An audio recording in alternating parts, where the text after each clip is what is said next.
God, munti ka na yun. That was nerve-wracking, Bella. I know. Tigilan niyo ako sa pag-aarte-arte niyo dyan. Nasaan na ba yung kausap niyo? Sabi niya paparating niya siya.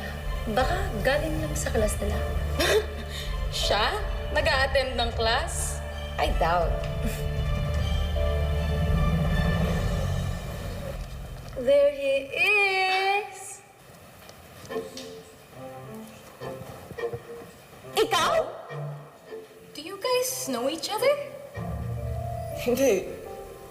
Hindi, pero nagkabungkuhan kasi kami before eh. Tapos, siya yung nakita kong pakalat-kalat na naglalaro ng online games. Di ba? Ikaw yun? Ikaw yun, di ba? Oh, kita mo na. For the third time, nagkita na naman tayo. Katie, bakit siya? Dahil siya lang kilala kong marunong mag-hack ng social media accounts at Wi-Fi passwords. Walang laman yung utak ni Ed. Pero pagdating sa internet, magaling talaga siya dyan. Siya lang ang makatulong sa atin, Bella. So, your name's Bella.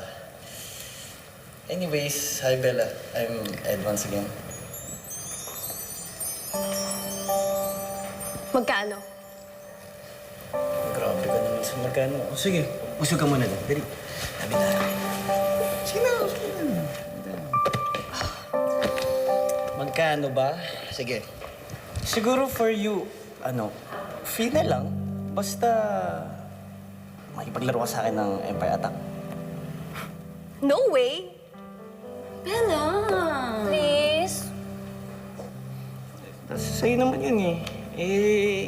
Kung gusto mong mangyari, ako lang naman yung nakakagawa eh. So, sabihan mo na lang ako if it's a deal or a no deal.